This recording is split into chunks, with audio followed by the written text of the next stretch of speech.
Hello and welcome back to my channel. My name is Stine and I am a 31-year-old knitter living in Oslo, Norway, and on this channel I share a monthly knitting podcast going through everything I knit, all the yarn I buy, all the projects I want to do, and I also share like planning videos. I want to do more knitting vlogs this fall if I have the time. I want to do I won't spoil it all, but I do have some ideas for quite a lot of fun videos this season. First, I really want to thank everyone who watched my autumn knitting plans video. It kind of blew up. I've never had that happen before. So it got like 7,000 views as of now, and it's insane. I have more than 300 new subscribers.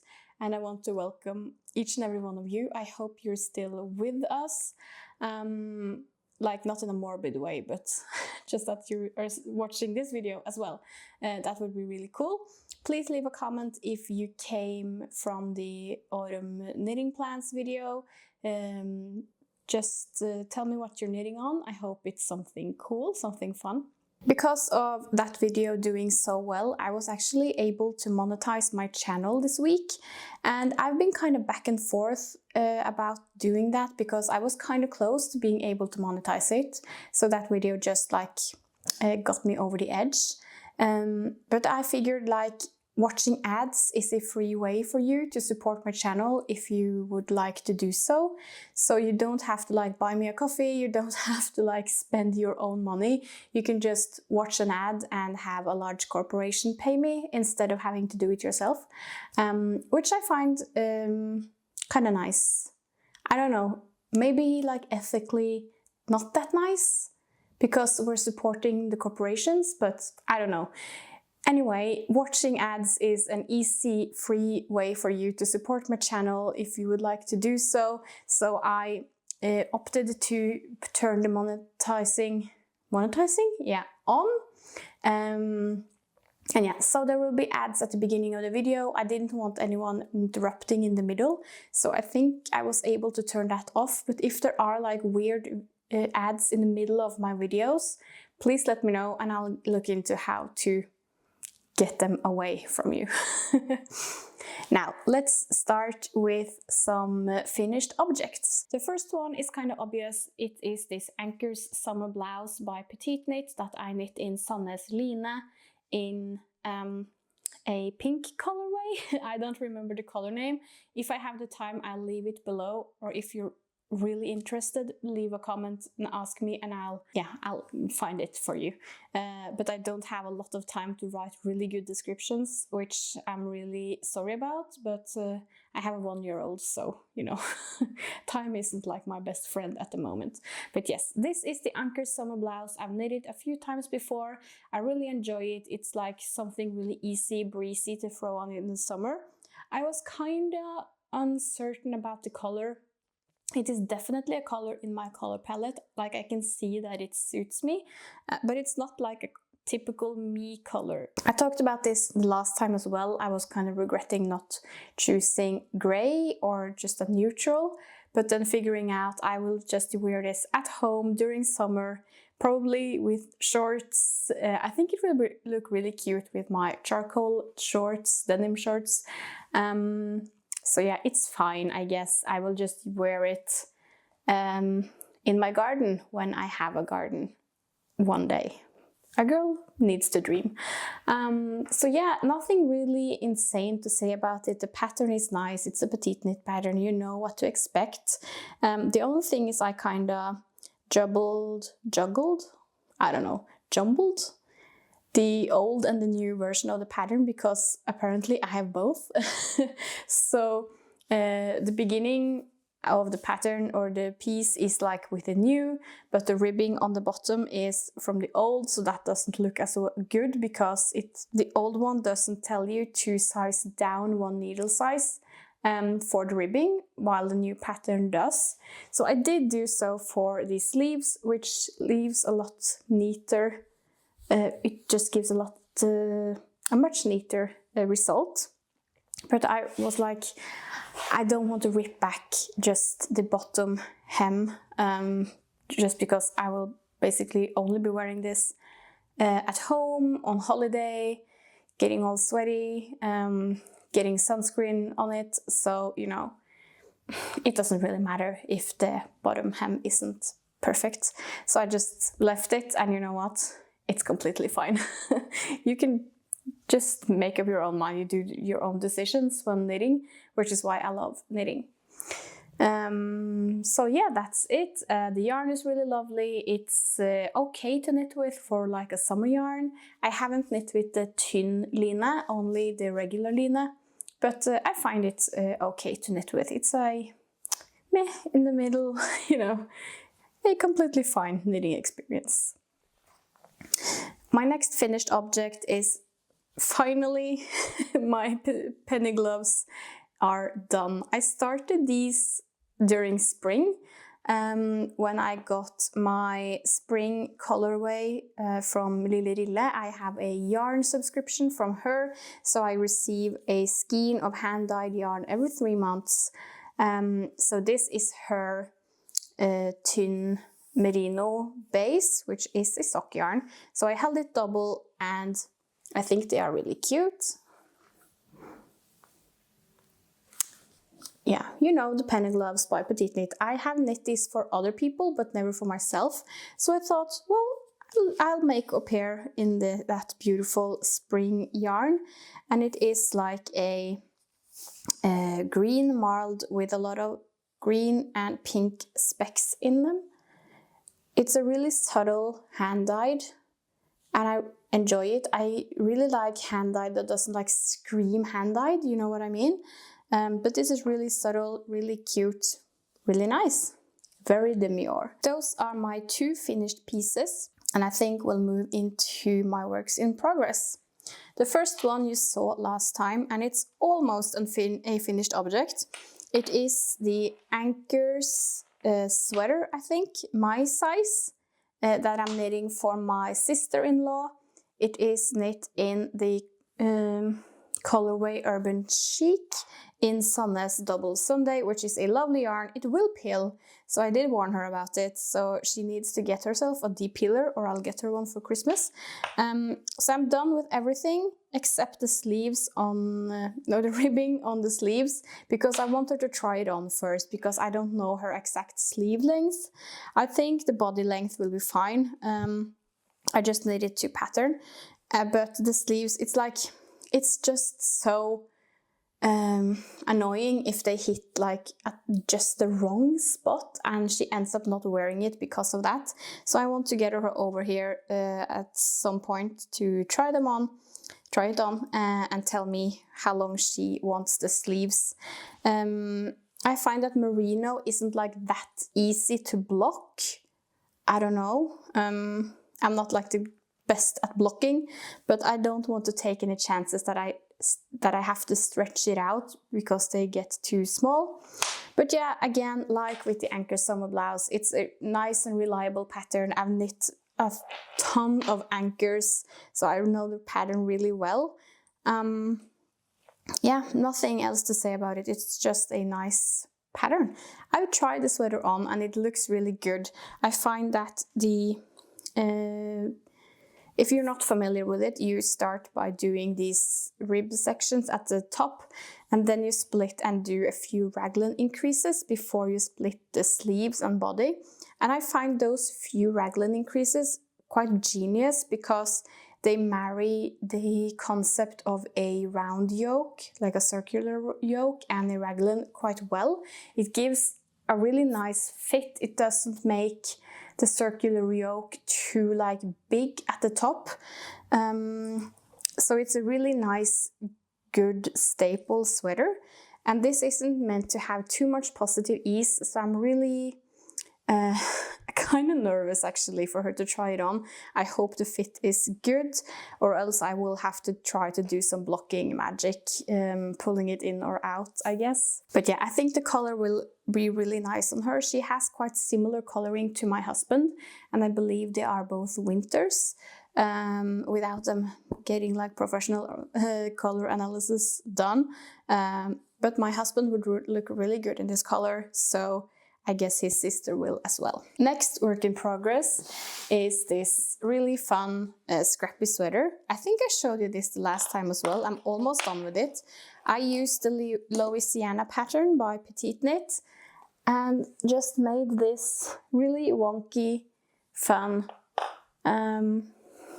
scrap yarn sweater with all of my gray and white scraps, and I think it looks quite good. I'm sorry if all of these needles are like clunking and clinking and making awful noises in your ears. But yeah, it's really pretty. I do enjoy the top part the most. I wish I had like enough for it to do this marl all over, but I think it's fine. I'm not a huge fan of like this darkest portion on the bottom. I think there's too much contrast, and I was kind of eager to rip this back and find some other yarns instead. But then again, I really wanted to get rid of this scrap. I didn't want it in my stash anymore, so it is what it is. Again, this is a piece I will be wearing at home, one that I don't have to be worried about my daughter getting all dirty and yucky and mucky like little children have an amazing talent for. So yeah, that was my intention with this, and I made it with loads of different yarns. There are like sock yarns and mohair and merino, all kinds of stuff. No polyester, except, yeah, there's some nylon because there are some sock yarn. But at the moment I have a skein of Per Gynt, and I have a silk mohair, thin silk mohair. This is Sandnes garn, and this is also Sandnes garn, which is their mandarin petite, I guess, that I made my Sunday tea in many years ago. So these are the ones I have on my needles at the moment, and I'm almost done with the last sleeve, but I can't knit on these huge needles too long before my hands kind of hurt. So it's resting at the moment, but I will finish it quite soon because I think this will be really nice for like the thick of winter. So it will be like just a fun sweater to have, and also it got a lot of yarn out of my stash. I can't wait to weigh it and see how much yarn I actually use because it feels quite heavy. Yeah, it's just cute, and I really encourage everyone to try to make something weird out of your scraps. I'm really intrigued to try and make something extremely colorful. I have no idea if it would turn out nice. Maybe I would just do like a children's sweater in the size 2 or 3 years old, with all kinds of weird pink and blue scraps, purples maybe even. So yeah, I'll have to give it a think. Have to think about it to see how I will do it. My hair isn't like acting good today, so I'm really sorry if I'm touching my hair a lot, but yeah, I probably should have washed it before doing this video, but you know, toddlers, so I didn't have the time again. Oh, there's no time, there's not enough time in my life at the moment, which makes me sad. Now, next work in progress is a relatively new cast on, but I have gotten some progress on it. It lives in one of my little like project bags, and it is the Alpine Bloom Tea by Caitlyn Hunter. Yes, Caitlyn Hunter. Caitlyn Hunter. I was up all night with this kid that I keep referring to because she had a really high fever and she only wanted to sleep like in my arms. So if I seem a bit foggy, that is why. I am a bit foggy, but I really wanted to do this podcast anyway, so please forgive me. But yes, this is the Alpine Bloom Tea, and oh my gosh, it's going to be so beautiful. I am knitting this in Knitting for Olive Merino as my base color. It is a dusty violet or something like that. And then I have this lilla thin, no, it's not the merino, it is the Highland wool. And it's just this beautiful marl of whites and pinks and blues, and it gives the most subtle and amazing marl in these flowers. And I think that's from a bit further away, it kind of just looks like purple and white, which I really love. And then as you get close, you can see that it's like a rainbow of color, which is why I wanted to use this yarn, because it would be too harsh in the color work. And at the moment, I'm just picturing wearing overalls. I don't own any like dungaree overalls, but I want to get some, and wearing this and just planting sunflower seeds in my garden that I don't own yet. But that is like my vision for this t-shirt, is wearing it while gardening. I don't even know if I know how to garden, but I was just, yeah. So this is kind of my manifestation piece, I guess, for the day I have a garden. But I think it would be beautiful. And I don't wear like a lot of summer knits to work. So I think this would be a really nice way of growing my collection of summer knits and colorwork summer knits for wearing outside at home. I think that would be really lovely to have like a special kind of at-home wardrobe with my imaginary dungarees. Yeah, I need to buy some dungarees now, I guess. I have to find some. I'm probably going to look like a small child, but you know, all fun and games. So I can't work on this like for ages because I keep getting constantly interrupted. So I only get to really work on it during weekends. But yeah, I think it will be really beautiful. And I enjoy doing color work. It's kind of addictive because it's so easy to just do one more row. And this isn't too complicated color work either. It's not like I have to constantly check where I'm at. I'm able to memorize each section quite well because it makes sense, I guess. It's the best way to describe it. When you knit it, it's like, oh yeah, I'm probably supposed to put a white stitch here or a purple stitch here, because you have this quite clear floral pattern. So it's like, yeah, of course, now I see that this is a leaf and this is a flower and all of that. So it's quite easy to see. And also that means it's easy to correct any mistakes because you spot them really easily when you're getting to the next row.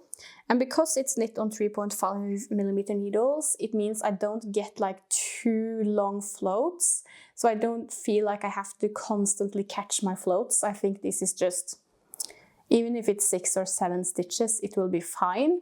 I do it on like the longest sections, just to be on the safe side, but I think it looks quite neat on the inside as well. So yeah, it's been a while since I did color work like this, and I'm really enjoying it. And when you give birth and you have children and it feels like you're never going to get back to doing the stuff you really enjoy doing, it feels like you're only going to do the simplest version of your hobbies. Like for me, it felt like I was going to just make stockinette sweaters for the rest of my life, but here I am making color work again. So that feels really nice, and it's such a relief to see that. I don't have as much knitting time anymore, but I still have time to knit because I also make time to knit. I prioritize it over other stuff, like seeing real humans. I just stay inside and knit. So yeah, say what you will about that, but knitting is kind of like, I won't go as far as saying like therapy. It feels quite a cliche, but it's a huge part of my life, so I wouldn't give it up for anything. Maybe for my kids, if I had to. Like if I had to choose knitting or my daughter, I would choose my daughter. Like I'm not a psychopath. So yeah. Next whip, shall we? Now, this is something I'm really excited about because this is something I have been wanting to do for probably a year. because last year when Sandnes Garn had their like outlet sale of colors that I were no longer going to carry, I bought a huge amount of Sandnes Sunday in this beautiful light gray, and I always pictured holding it with the thin silk mohair in the salt and pepper tweed colorway, and finally I got around to buying it. So this is the mohair. It has a really subtle speck, tweed speck. It's not like a huge amount, it's just enough, and it makes a beautiful fabric. I can show you the swatch, I guess. As you see, it's not like an insane amount of the tweed, but it's just enough that you know it's there, but not like, whoa, that's a tweed sweater, you know? So I cast on last night, actually. I hadn't even washed or blocked my swatch. I just measured it and figured, okay, that's going to be okay. And it's on this really small needle because the interchangeable cable I need is on the Alpine bloom. So yeah, I'm just keeping it on this really tiny needle.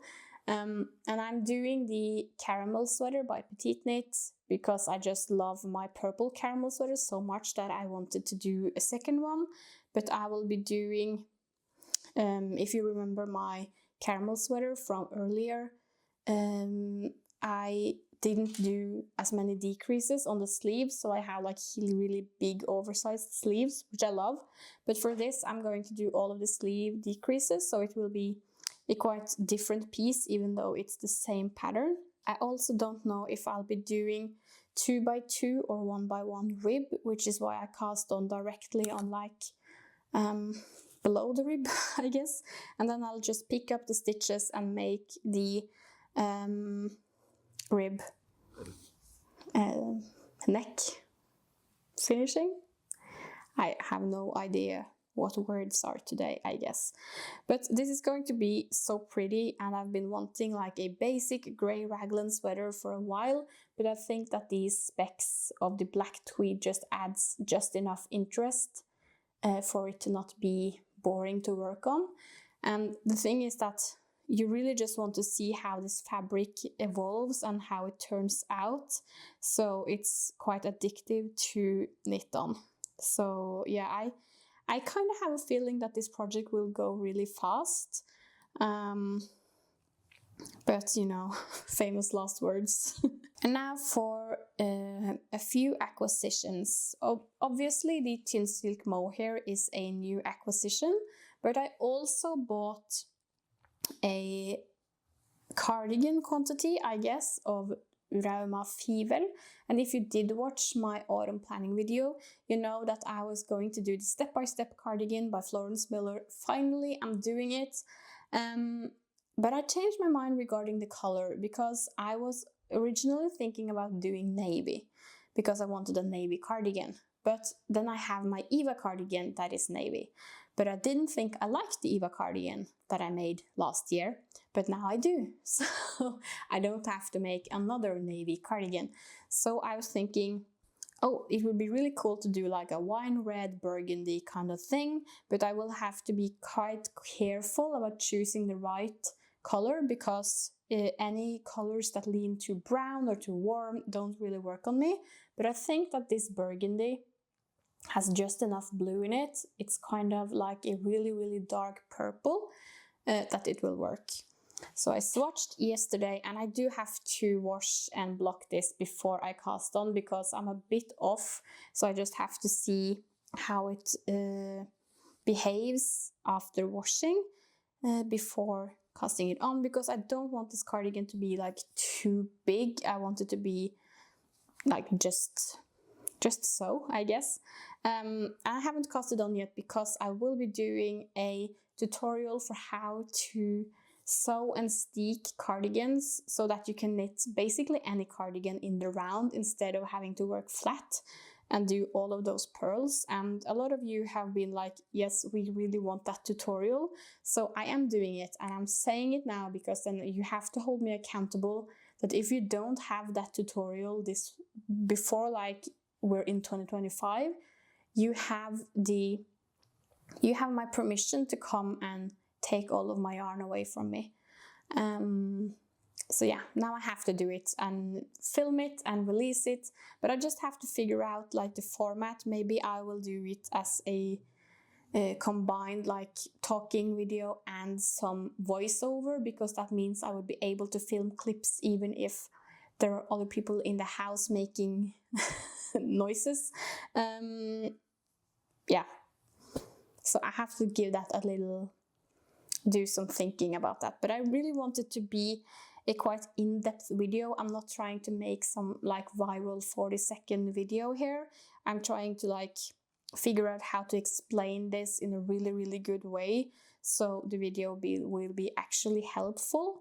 So if you have any questions regarding knitting in the round and then cutting your knitwork, your knitwork, yeah, I think that's what it goes. If you have any questions regarding steeking, please leave them in the comments below, and they might really help me when I'm trying to make the script for this video, because I do think I have to like script it a bit so I don't miss important details in like the introduction and stuff. So yeah, that will be my step-by-step cardigan by Florence Miller, and I'm really excited about this color. I have nothing in my wardrobe that is in this like deep purple. Well, no pun intended there, but like if you're good at the color thing, do you think this will be good for me? I think I can do deeper colors in the winter. I think this will be really nice. So I'm excited about those. That project, and my final acquisition is something I don't buy very often, which is drops yarn. I was talking to a friend of mine who were ordering yarn to do a Olga sweater by Petiteknit this fall, and I was thinking, oh, I really enjoy that sweater. I would love to have it as something to wear at home. Yeah, just like an oversized drop shoulder with stripes, and I love stripes. I just can't say no. But I didn't want to spend a lot of money on it, because again, it will be something I'm wearing at home that needs to be like, if it gets stains on it, it's not the end of the world. So I ordered some drops Lima, which I've never worked with before. It's really cheap, which always makes me quite suspicious. Why is it so cheap, you know? But the colors are really beautiful. This is the pearl gray, and I think this was just called navy, or maybe it's the jeans blue. It's the color 4305, so I don't remember what it's called, but the gray, I'm quite certain it's the pearl gray. And it's a quite nicely marled gray as well, so I really like it. And I think these two together will make a beautiful sweater. I don't know when I'll have the time to cast it on, but we were talking about doing it as a knit along. So I guess that just means I have to speed through this caramel sweater to free up my 4mm needles, so I can do the Olga sweater as well before going into more color work as autumn kinda, I don't know, progresses. Yeah, I want to do more color work. I'm really stuck in choosing between the halibut sweater and the Nace sweater. I still think both of them are really cool and hilarious, and I would like to do both, but I don't know if I'll have time for both. So yeah, if you had to prioritize, please leave a comment telling me if I should do the Nace sweater or the halibut sweater first, like horses or fish. And help me decide what I should plan on buying yarn for next, because I do have to buy yarn for that. Anyway, I think that was all for this week's episode. I'm saying like this week as if I'm making weekly videos now, but I'm not. My goal is to release 2 videos each month, one being a regular knitting podcast episode and one being like something else. So if there's any videos you would like to see from me, you are free to leave your ideas and everything in the comments below. That's always appreciated. So I guess I'll just end it here. wrap things up, clean away all of this yarn, and go back to my knitting. Thank you for watching, and I'll see you next time. Bye!